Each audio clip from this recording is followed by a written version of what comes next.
Salut à tous, c'est Mika et aujourd'hui on se retrouve à la maison du don du sang de Toulouse. Aujourd'hui je vais te montrer toutes les étapes pour donner son sang, que ce soit de l'accueil au prélèvement jusqu'à la collation à la fin. Tu sauras tout ce qu'il faut faire, les contre-indications, comment ça marche, bref, on y va sans plus attendre, c'est parti. Bonjour. Bonjour. Je viens pour donner mon sang du coup. Hop. Vous allez répondre aux questions. Ouais. C'est le même qu'on trouve sur le site Oui, il y a 43 questions. Ouais. Vous avez oui, non, je sais pas. Oui. Je sais pas. Et le médecin le reprend avec vous. Donc là, on va disposer et remplir le questionnaire. C'est le même questionnaire que vous avez en ligne, que vous pouvez déjà remplir au préalable une première fois, mais il faudra le refaire sur place parce que c'est des informations qui vont être nécessaires au don du sang. Et d'ailleurs, ce questionnaire, il est national, donc il est vraiment valable à l'échelle du pays.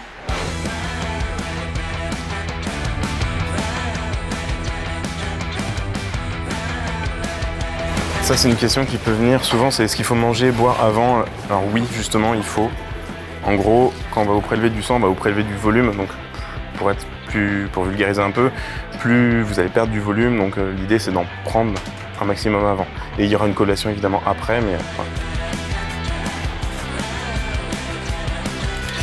Donc là j'ai répondu à environ 43 questions qui vont permettre de savoir si le don va bien se passer. Et ensuite on va aller voir le médecin pour faire l'entretien médical. Du coup là ça va être l'entretien pré-don avec le médecin. Il est confidentiel, donc on vous aurez les images mais vous n'aurez pas de son puisque c'est un moment qui reste confidentiel entre le médecin et le patient.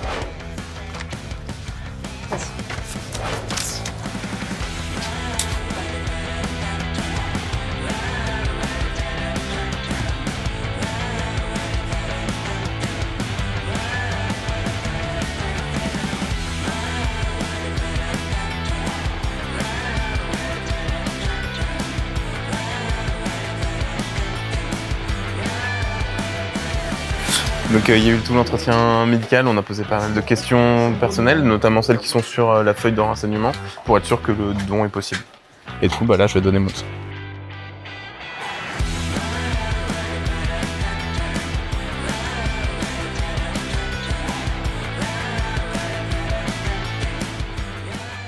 Donc là, on va refaire la procédure. Il nous faudra me rappeler le nom, le prénom, la date de naissance, le lieu de naissance, s'il vous plaît. Ouais, alors Mimouni Michael, 15 juillet 89. Et lieu de naissance, Longjumeau. Parfait. Pendant le don, pressez un petit peu. Ouais. Comme ça permet de garder la veine dilatée, qui a un bon débit. Si le garrot est trop serré, si vous avez un coup de chaud, la tête qui tourne, quoi que ce soit qui vous dérange, vous le dites aussi. Donc là, ça va durer environ 10 minutes, c'est ça le temps Ouais, de à peu prélever. près, ouais. Moyenne, c'est 7 minutes un don, mais après, ça varie.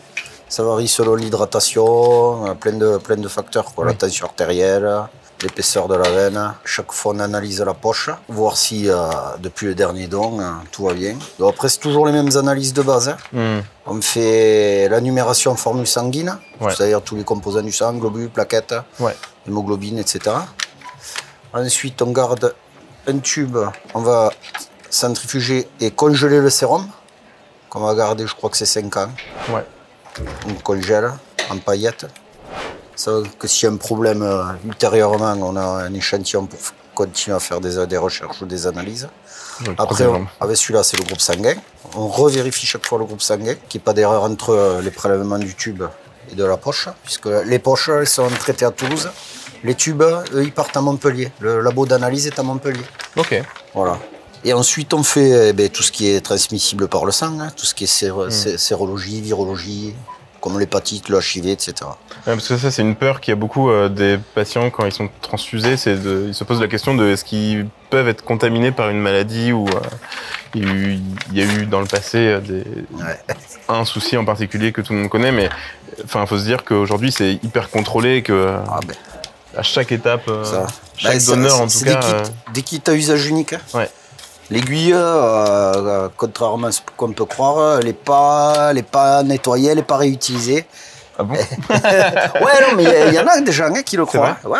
Enfin, maintenant moins, mais au début où j'ai commencé, il y en a qui le pensaient. D'accord. Oui, non, ça c'est comme dans les hôpitaux, ça n'existe plus nulle part. Les aiguilles sont forcément uniques, effectivement. Au-dessous de la tubulure, l'aiguille part à la poubelle. Ouais. Et le kit, il est utilisé qu'une fois.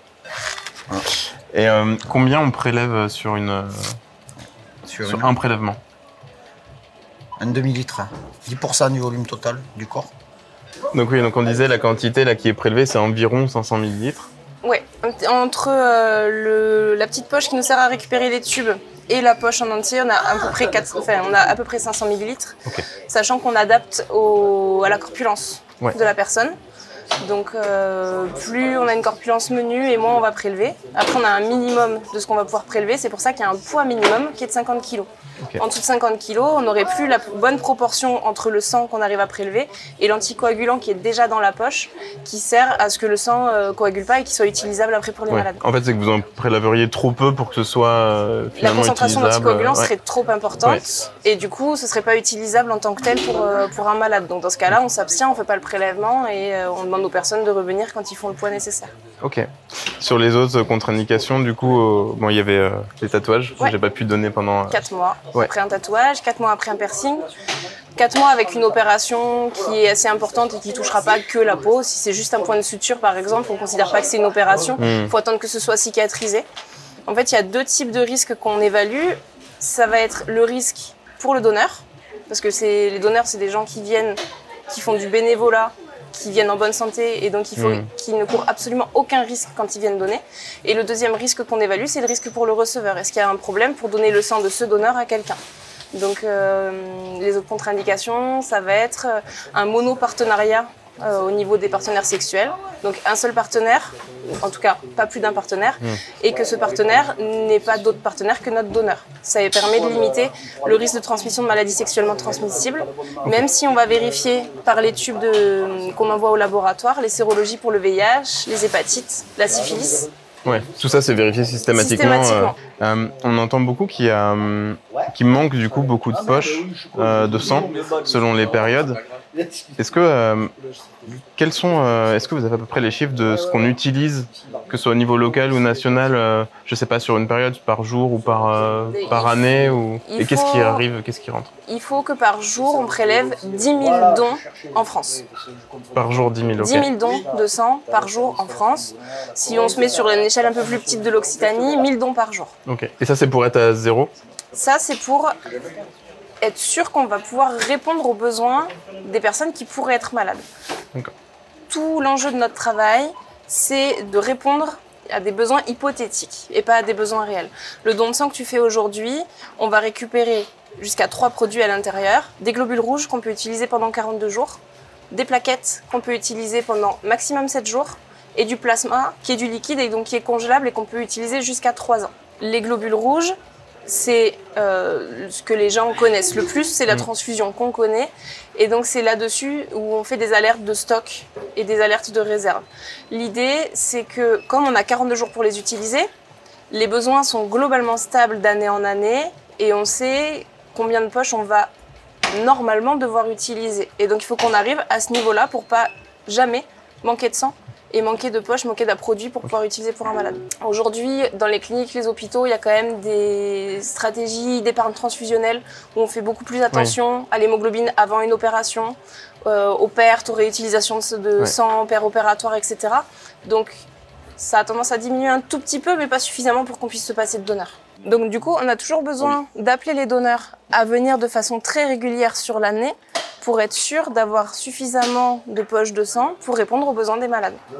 Et puis on s'en rend pas compte, mais du coup, pour moi qui travaille dans le bloc, c'est hyper important d'avoir du sang. On parlait des groupes. Il y a des idées comme quoi, moi je suis AB+, donc je suis receveur universel. Être receveur universel, j'entends des fois que du coup ça sert à rien de donner son sang, parce qu'on peut le donner qu'à des AB. Du coup, c'est vrai, c'est faux. C'est pas vrai. C'est pas vrai. On a besoin de tout le monde, tout le temps, et dans les possibilités que les gens ont de venir donner. Si on parle des globules rouges, c'est vrai que le donneur universel, c'est le donneur de groupe O négatif, puisqu'il n'a pas les antigènes sur ces globules rouges qui vont se faire attaquer par les anticorps qui vont se trouver dans le sang de la personne qui va recevoir son sang. Mais les autres groupes, on peut les donner, ce qu'on appelle en isogroupe, donc aux gens qui ont le même groupe sanguin. Simplement, dans des situations d'urgence vitale, on va préférer du sang universel. Quand c'est des transfusions qui sont programmées et qui sont décalables, on va essayer de se caler au maximum sur le groupe sanguin de la personne qui va recevoir le sang. Donc on avait vraiment besoin de tout le monde. Là où il y a des subtilités, c'est qu'à l'EFS, on ne fait pas que des dons de sang. On fait des dons de plaquettes et on fait des dons de plasma. Et quand on est donneur universel, en tout cas quand on est receveur universel de sang, globules rouges, on est donneur universel de plasma. Et c'est là où ça devient intéressant, c'est que les gens qui sont de groupe AB, c'est pas que leurs globules rouges ils sont pas intéressants parce qu'on va les utiliser, il n'y a aucun problème. Par contre, les gens de groupe AB, c'est 4% de la population. Et il n'y a que 4% de la population qui est du coup universelle en plasma. Ouais. Et donc c'est des gens chez qui on va essayer de parler beaucoup du plasma pour pouvoir venir faire des dons de plasma. Donc le don de plasma, l'idée c'est qu'on prélève du sang qu'on va filtrer, on récupère le plasma qui est la partie liquide du sang et on redonne les cellules, donc les globules rouges, les globules blancs, les plaquettes au donneur. Ouais. À la fin, on a récupéré un volume plus important de plasma et on lui a rendu ses cellules. Donc c'est des dons qu'on peut faire de façon plus régulière. Il faut attendre 2 semaines pour faire un don de plasma quand il faut attendre 2 mois pour pouvoir faire un don de sang. Ouais. Donc c'est vrai que les gens de groupe AB, on leur parle du plasma, parce que c'est hyper important qu'ils puissent venir donner, ça nous permet d'être universels en plasma. Par contre, s'ils ne peuvent venir faire que des dons de sang, parce qu'ils n'ont pas de maison du don qui fait du plasma à côté de chez eux, ou qu'ils n'ont pas le temps, eh ben, il n'y a aucun souci, ils viennent faire des dons de sang, et dans le sang, il y a du plasma, donc on récupère aussi leur plasma à ce moment-là. Et pour ceux qui se posent la question, sur certaines opérations qui ont tendance à saigner beaucoup, on transfuse du plasma parce que ça permet de compenser toutes les pertes sanguines, donc c'est aussi primordial. Donc en fait, peu importe le groupe que vous avez, c'est pas une limite et c'est toujours très intéressant de donner son sang.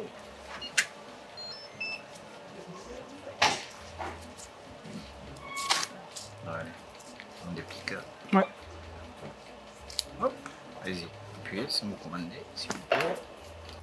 En fait, pendant le don, il faut faire des exercices musculaires. Il faut faire des espèces de mouvements de battement comme ça avec les pieds, faire des respirations abdominales. Ça permet de maintenir la circulation sanguine et du coup de maintenir la tension et d'éviter de faire des petites baisses de tension à la fin du don. Donc quand on croise les jambes, on bloque le flux de retour au niveau veineux. Et donc potentiellement, ça peut un petit peu favoriser la survenue d'un malaise. Donc le sang qui est prélevé là, il n'est pas utilisé directement comme ça en transfusion. Il passe dans un service qui s'appelle la préparation, qui va permettre de séparer les différents éléments du sang et de pouvoir récupérer les 3 produits. Ça, c'est ce qu'on appelle un sang total. Après, on récupère un CGR, un concentré de globules rouges, des plaquettes et du plasma. C'est pour ça qu'on dit qu'un don de sang sauve 3 vies. Une pour les globules rouges, une pour les plaquettes, une pour le plasma. Donc si les personnes ont le choix dans ce qu'ils veulent donner, ce qui est le plus intéressant, c'est de donner du sang total.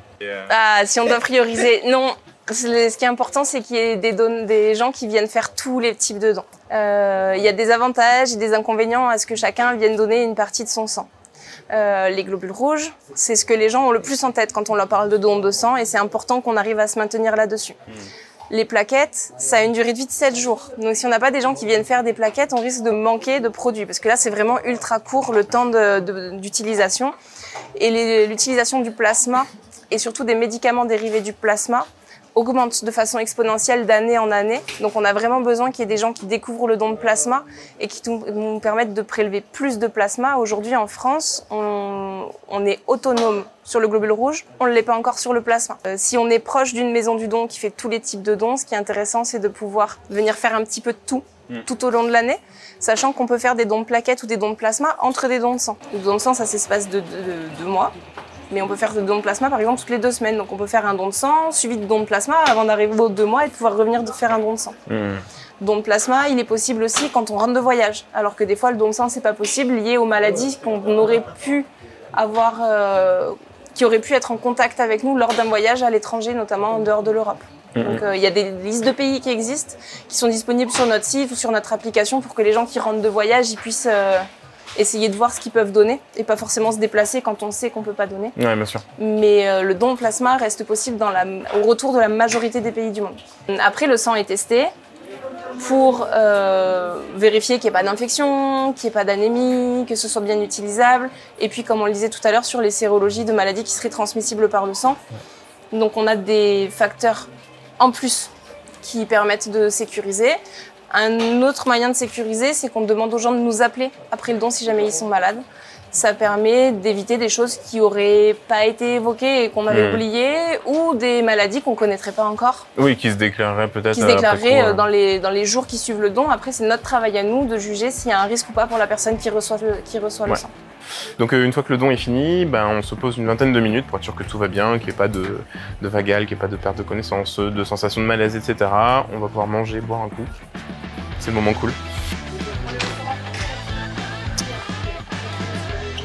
Et après, comme je vous ai dit, c'est le moment un peu plus cool. Donc vous avez des collations, de quoi manger, de quoi boire. Et parce qu'il faut récupérer, il y a quand même un volume de sang qui a été prélevé. Donc il faut compenser cette perte. Donc comme dit, manger, boire, pas d'effort intense. On évite de fumer aussi. Donc là, 20 minutes pendant lesquelles je reste là au cas où j'ai des sensations un peu de malaise, j'ai la tête qui tourne, etc.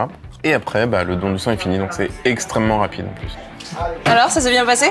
Ça va. La petite collation fait du bien. Ouais. C'est là où on voit que c'est important de bien manger, bien boire avant. Oui. La préparation, elle est assez importante.